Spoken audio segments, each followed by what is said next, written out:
Hello guys, आज चाहिँ हामी दिदीको छुट्टी भएको कारणले नेपालकै सबैभन्दा होचो ठाउँ केचना कवल घुम्न जाँदैछौँ। यहाँ भान्जा छन्, त्यसपछि दिदी। अहिले चाहिँ हामी सोमबार आइपुगिरहेछौँ र अब हामी जानुपर्ने यता छ र हामी जाँदैछौँ। पहिला सामान्य ज्ञान र नेपाल टेलिभिजनबाट थाहा पाएको नेपालको होचो ठाउँ कचना कवल जान पाउँदा म निकै हर्षित भएको थिएँ। यो ठाउँ झापाको कचना कवल गाउँपालिकामा रहेको छ। यो ठाउँ बिर्तामोडबाट 42 किलोमिटर, चन्द्रगढीबाट 31 किलोमिटर र अहिले म आएको ठाउँ पृथ्वीनगर चारालीबाट 17 किलोमिटर टाढा रहेको छ। सोमबारेबाट हामी गफ गर्दै वरपरका दृश्यहरू हेर्दै सिधै दक्षिणतर्फ आफ्नो सवारी साधनलाई मेची हाइवेमा दौडाइरह्यौँ। बाटोमा दिदीले मलाई वरपर देखिने ठाउँहरूको बारेमा जानकारी दिइरहनु भयो। यहीँनिर रहेछ नेपालको चर्चित गायक तथा भोइस अफ नेपालका जज प्रमोद खरेलले पढेको हिमाली स्कुल। त्यसकै छेउमा रहेछ हटिया बजार, जहाँ हरेक हप्ता बजार लाग्ने कुरा दिदीले मलाई सुनाउनु भयो। हामी हिमाली चोकबाट पश्चिमतर्फ अघि बढ्न थाल्यौँ।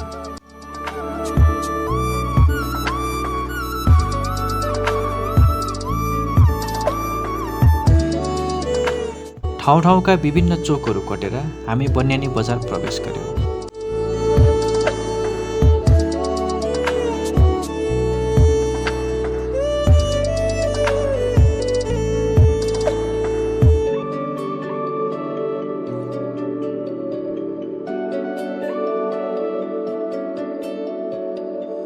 त्यहाँ वरपरको बजारको चहल पहल हेर्दै हुक्काहुक्की चोकमा रहेका हात्तीहरूको सुन्दर मूर्ति हेर्दै हामी निरन्तर अघि बढिरह्यौँ।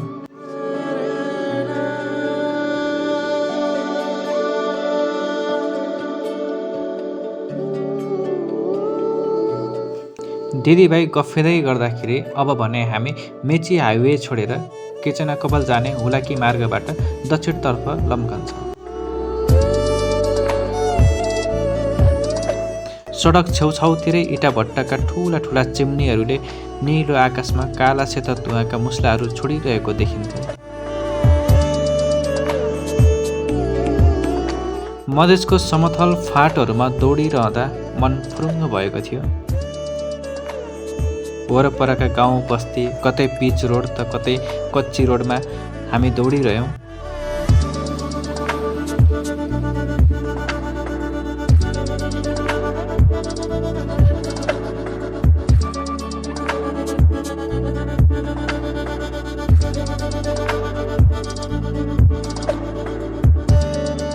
ठाउँमा हरिया चियाका बगानहरू, कतै हिउँदे बालीका मनै लोभ्याउने फुलहरूमा आँखा डुलाउँदै आनन्दित भइरह्यौँ।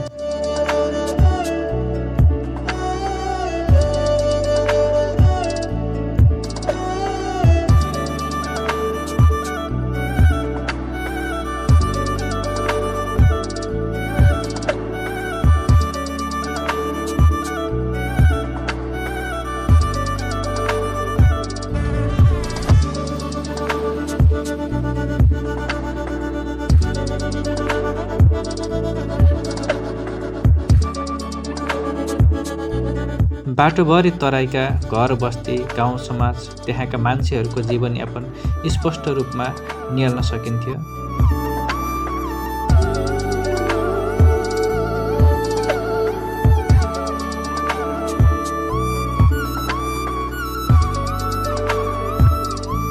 पहिला हेरिकन सडक निर्माण मर्मत कार्य निकै तीव्र गतिमा बढेको पायौँ।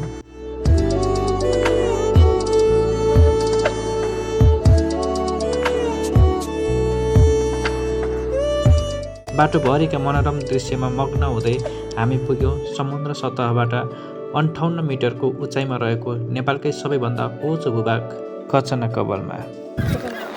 सो फाइनली हामी चाहिँ केचना कवल आइपुगिसकेका छौँ। हामी आइपुग्ने बित्तिकै चाहिँ यहाँ भाइ बहिनीहरूले चाहिँ कमलको फुल किनिदिनु भनेर दिदीलाई एकदम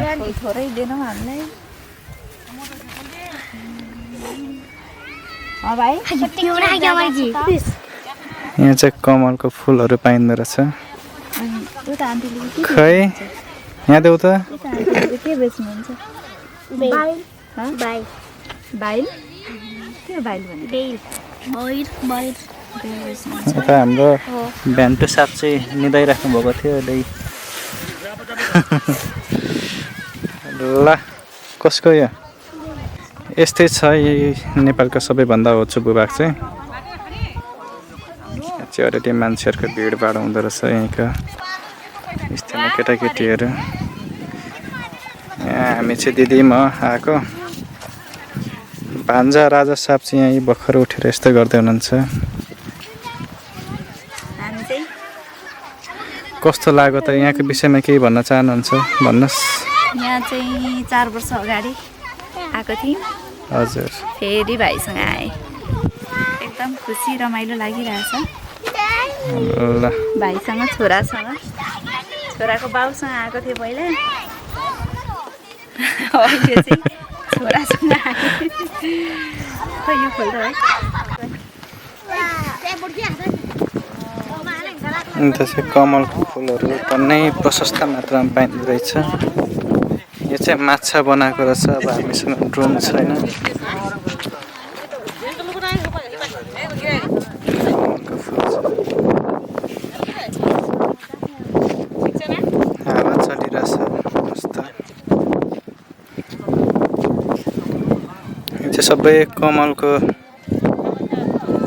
छुट्याउनै फुल्दो रहेछ यहाँ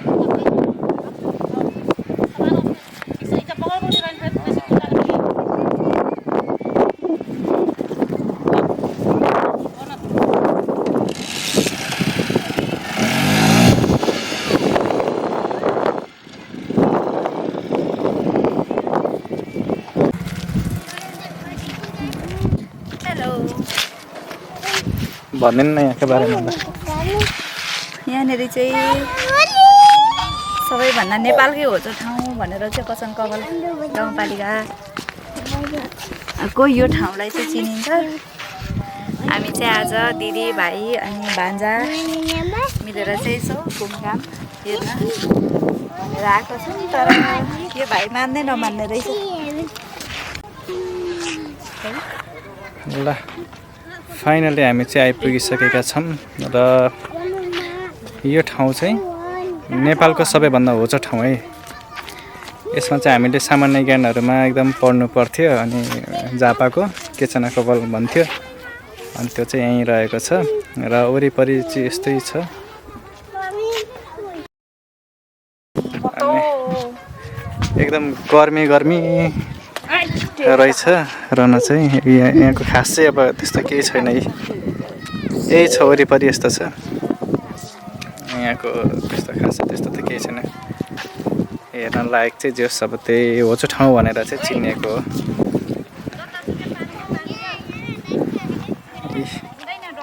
कमलका फुलहरू चाहिँ एकदमसँगले फुलिरहेका रहेछन् अनि केटाकेटीहरूले चाहिँ त्यसरी भाटा लगेर अनि कमलको फुलहरू चाहिँ अब फुल्नै नदेखि टिपिहाल्दो रहेछन् अनि मान्छे आउने बित्तिकै बिक्री गरिहाल्दो रहेछन् त्यही भएर हामीले पनि किन्यौँ अघि 100 रुपियाँको यस्तै छ र यस्तै रहेछ है तपाईँहरूलाई कस्तो लाग्यो कृपया कमेन्ट गरिदिनुहोस् अब हामी एक दुईवटा फोटो खिचेर यहाँबाट बाहिरिने छौँ थोरै गर्मी भएको अवस्था भान्जा लड्न पानीमा फाल हान्न खोजेर यहाँ थामी नसक्नु भएको अवस्था छैन किरेमा यस्तै छ कुदिहाल्छ नि यहाँ वरिपरि पानी छ क्या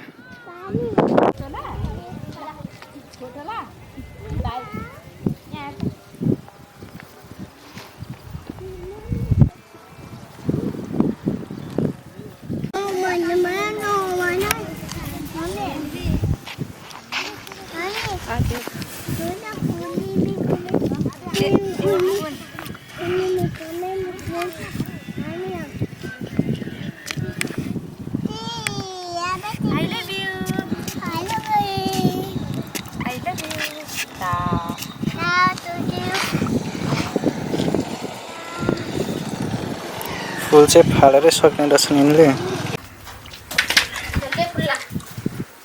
अब चाहिँ हामी सुन्तला खाँदैछौँ।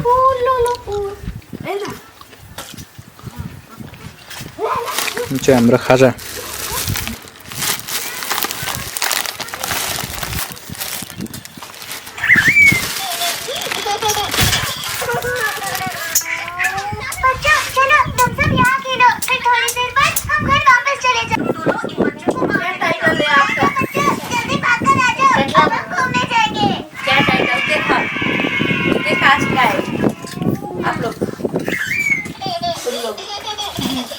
हिंदी बोलिए ना, हमको नेपाली नहीं आती।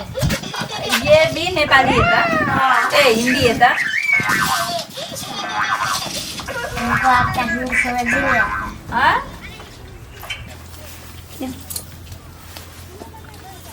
मम्मी हजुर क्या गर्छ नि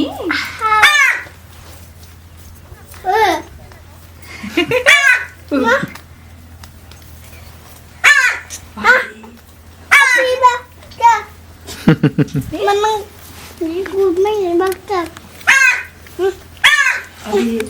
Wow. कागले गीत गाउने भाइ हाँस्ने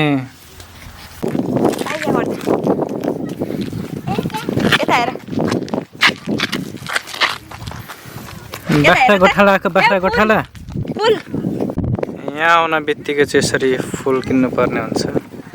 केटाकेटीहरूले पछ्याएर हैरान बनाउँछन्। यहाँ पनि एक टिम बसिरहेछन्।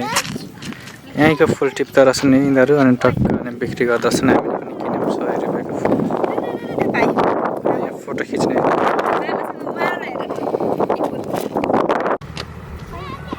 दिदी चाहिँ यहाँ फुल टिप्न खोज्नु भएको फुलै गाए। यता पनि आउँदैछन् दौरा लिएर। तपाईँलाई टिप्ने टेक्निकै आएन क्या। छोड्दैन म टिपिदिन्छु।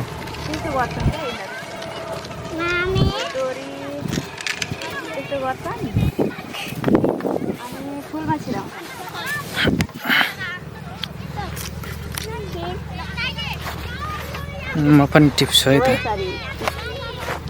अब यसो गरेर बटारौँ अनि आइको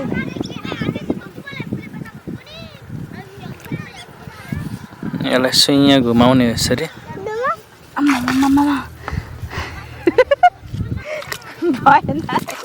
मैले टिपेँ बरु तैँले पनि टिप्दैनस्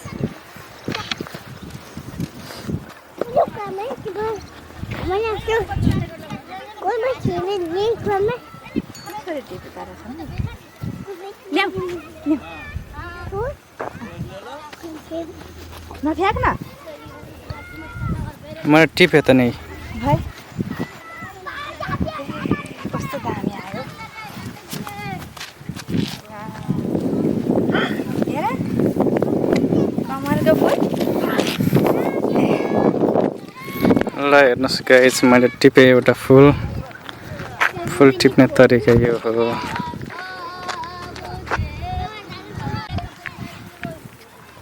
भइरहेछ भाइ शिवु यहाँ आउनु अब जाने हामी। शिवांश बाख्रै गोठालो भयो मामा पनि भान्जा पनि यता आउनु। फाइनली मैले चाहिँ फुल टिपिसकेको छु। म सक्सेस भएको छु एउटा फुल टिप्नको लागि। त्यो पनि नेपालकै सबैभन्दा होचो ठाउँमा आएर फुल टिप्न सफल भएको छु गाइज। पर दिदी आउँदै हुनुहुन्छ। ल फुल चाहिँ यस्तो छ। दिदीको भिडियो गरिदिनु पर्ने छ।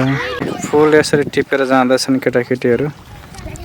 मान्छे आउन बित्तिकै चाहिँ फुल टिपेर यहाँ एउटा बुनो टिपेको टिपेछ। स्विमिङै पनि गर्दछ। यहाँ चाहिँ फुलहरू चाहिँ यसरी बिक्री गर्छन् केटाकेटी। यहाँ मान्छे आउँदैछन् उसले टिपेर कुदिगयो। उसले फुल टिपेर यहाँबाट फालिदियो। बिक्री गर भन्दैछ यता टिपेको टिपेछ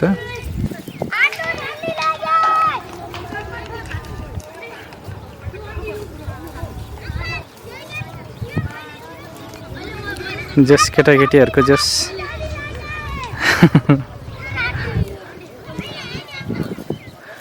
यहाँको फुल सबै फुल्ने हो भने त कति रमाइलो र कति राम्रो हुने रहेछ तर यसरी केटाकेटीहरूले फुल टिपेरै सखाप बनाउने रहन् क्या यहाँ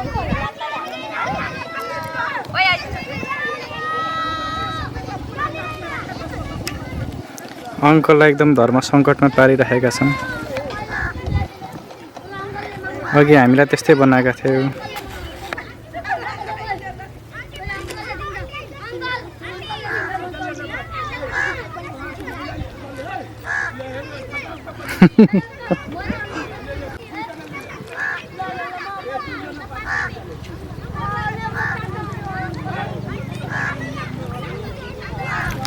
ल यस्तै छ यहाँको रमाइलो दृश्य हेर्न सकिन्छ सो अब चाहिँ हामी बिदा हुने नै भयौँ है तपाईँहरू पनि यसो समय छ भने आउनु होला यहीँबाट टक्क बोर्डर पनि नजिकै छ मेरो भान्जाले यहाँ फुल टोकेछन् त्यो पुल अरे रेलको रेल हिँड्छ अरे क्या यहाँबाट इन्डिया जाने रेल ए नखाऊ नखाऊ नखाऊ त्यही खानु हुँदैन अब फाइनल्ली हामी चाहिँ बिदा हुँदैछौँ एउटा फुल टिपेको छु मैले कस्तो लाग्यो फुल यो फुलका साथसाथै अब आजलाई बिदा हुन चाहन्छु बाई बाई